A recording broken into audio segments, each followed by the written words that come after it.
Assalamualaikum warahmatullahi wabarakatuh.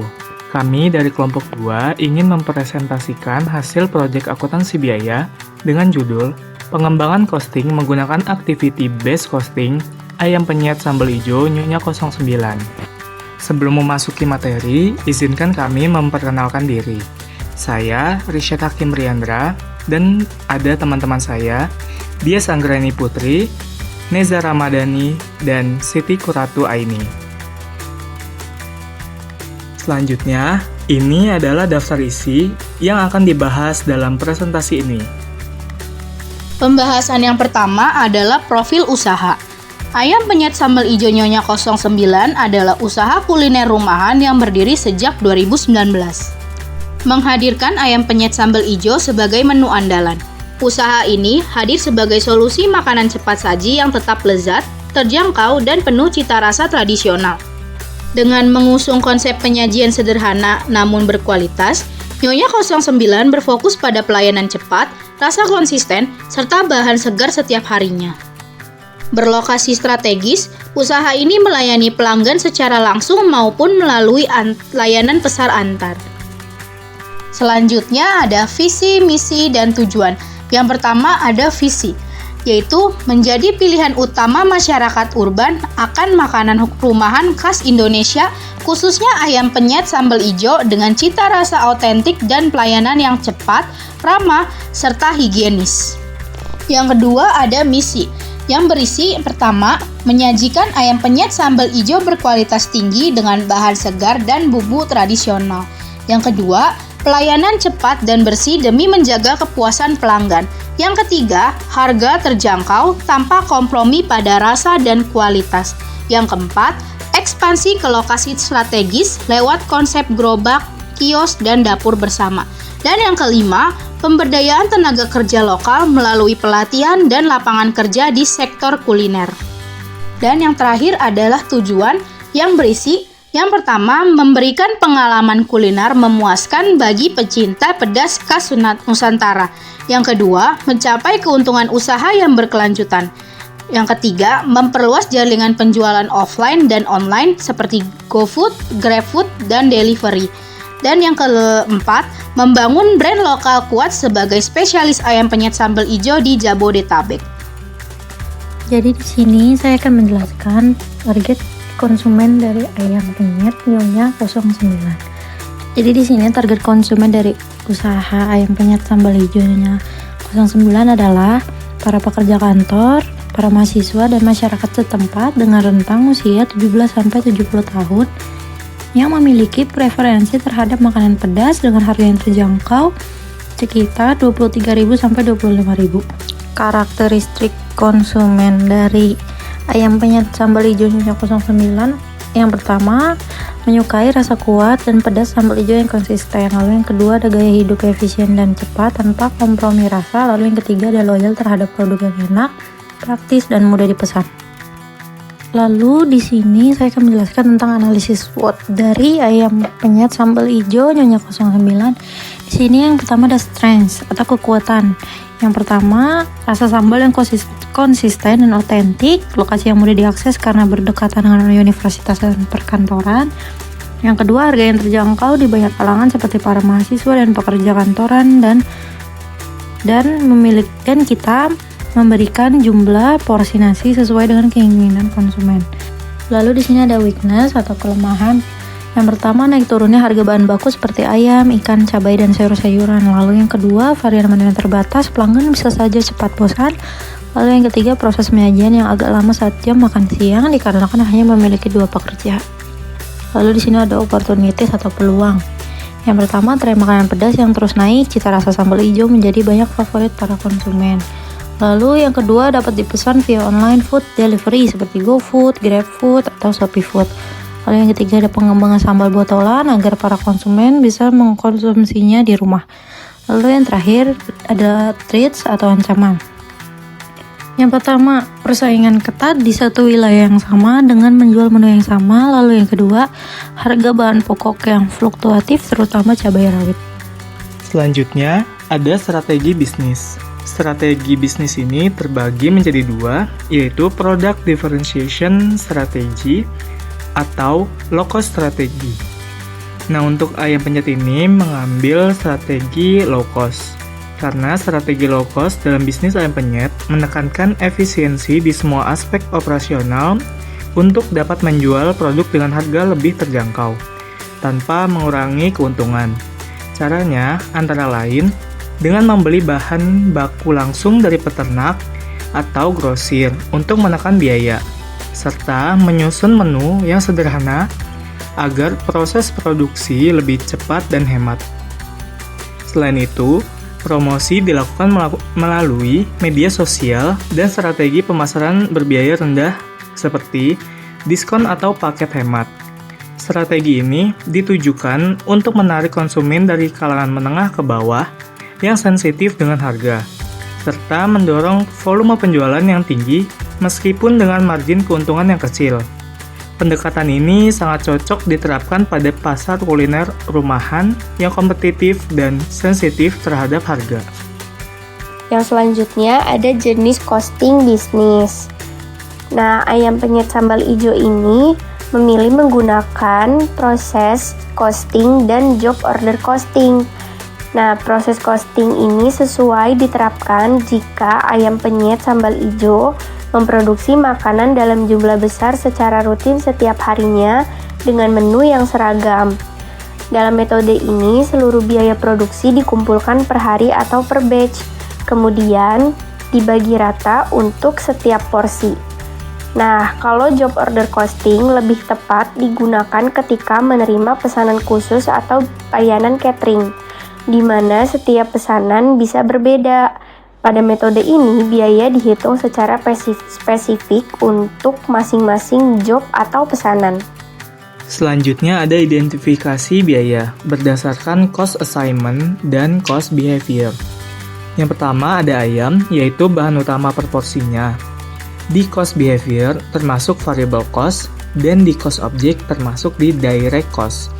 Selanjutnya ada bumbu, yaitu untuk marinasi dan sambalnya. Di cost behavior termasuk variable cost, dan di cost object di direct cost. Selanjutnya ada gaji koki, yaitu upah tetap untuk memasak. Di cost behavior termasuk fixed cost, dan di cost object termasuk direct cost. Selanjutnya ada gas LPG, yaitu untuk memasak tetapi sulit dihitung per porsinya.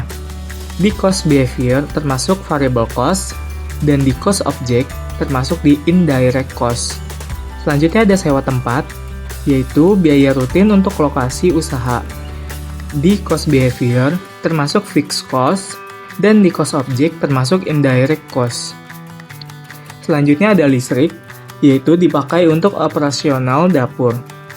Di cost behavior termasuk variable cost, dan di cost object termasuk indirect cost.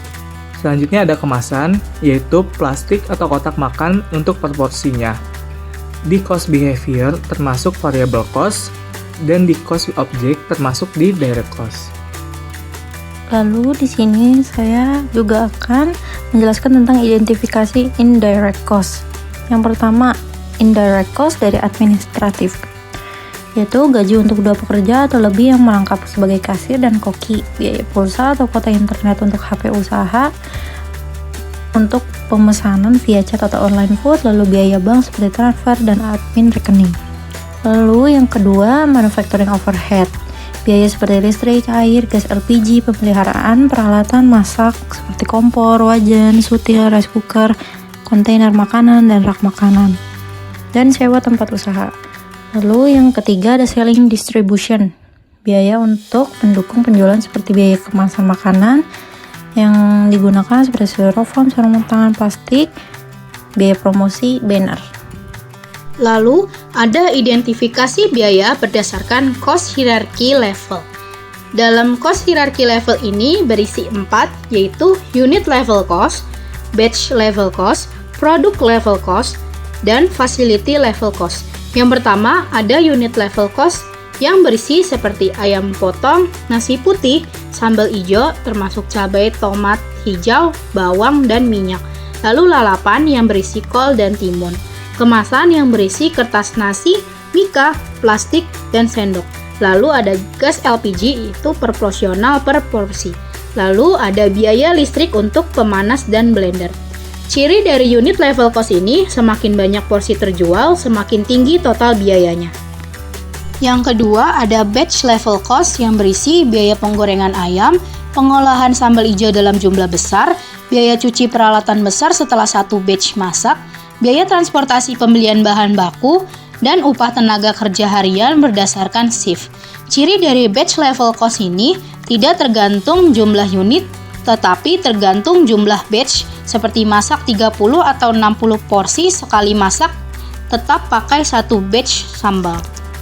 Yang ketiga ada product level cost, yang berisi riset uji coba resep sambal hijau khas Nyonya 09, desain kemasan atau merek khusus, promosi khusus produk sambal hijau, biaya lisensi atau izin usaha produk, dan peralatan khusus untuk produk ini. Ciri dari produk level cost ini, biaya tetap ada meski tidak ada penjualan di hari tertentu karena mendukung produk secara keseluruhan.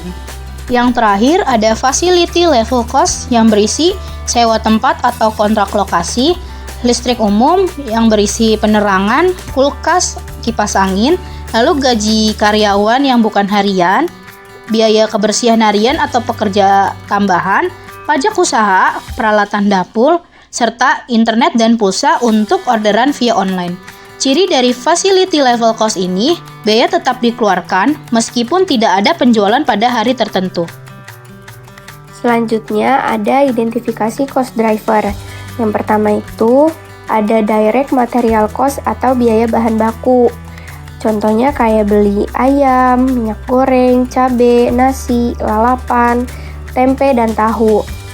Nah, cost driver-nya itu jumlah porsi yang terjual. Jadi, kalau misalnya makin banyak yang terjual, makin banyak juga bahan baku yang dibutuhkan. Yang kedua itu ada direct labor atau biaya tenaga kerja. Contohnya kayak gaji karyawan. Nah, karena jam kerjanya selama 7 jam, dan misalnya jam kerjanya bisa naik, jadi gajinya bisa makin gede. Yang ketiga itu ada manufacturing overhead atau biaya gas dan listrik. Ya, contohnya kayak beli tabung gas dan bayar listrik. Cost drivernya itu sesuai jam operasional toko. Nah, jam operasional tokonya itu berlangsung selama 7 jam saat weekdays. Dan yang keempat ada biaya kemasan atau distribution atau delivery. Contohnya kayak beli box nasi, plastik, sarung tangan. Cost driver itu jumlah pesanan take away atau ongkir.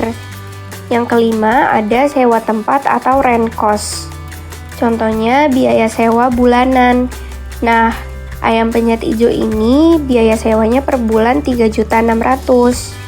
Cost drivernya lokasinya tuh strategis karena ramai dan dekat dengan gedung kantor dan universitas. Dan yang keenam itu ada perlengkapan dan peralatan dapur. Contohnya biaya beli kompor, wajan, rice cooker, atau pisau. Cost drivernya itu seperti frekuensi penggunaannya. Jika lebih sering digunakan, maka lebih cepat rusak. Dan yang terakhir itu ada promosi dan iklan. Contohnya kayak biaya banner. Nah, ayam penyet cabai hijau ini dia promosinya lewat banner yang ada di etalase penjualannya. Jadi, kesimpulan dari proyek ini adalah proyek ini mengembangkan sistem Activity Based Costing atau ABC untuk usaha ayam penyet sambal hijau Nyonya 09 yang menyasar kalangan urban. Dengan rasa sambal otentik dan harga terjangkau mulai dari 23.000 sampai 25.000. Usaha ini memanfaatkan layanan online dari strategi low cost berbasis efisiensi. Analisis SWOT menunjukkan kekuatan pada cita rasa, lokasi, dan harga, serta peluang dari tren makanan pedas dan layanan antar. Namun, ada tantangan seperti fluktuasi harga bahan dan persaingan tinggi. Sistem costing menggabungkan proses costing dan job order costing dengan penentuan biaya berbasis aktivitas dan cost driver seperti jumlah porsi dan jam kerja. Penerapan ABC meningkatkan akurasi HPP, efisiensi, dan daya saing usaha. Sekian presentasi dari kelompok kami, kurang lebihnya mohon maaf. Wassalamualaikum warahmatullahi wabarakatuh.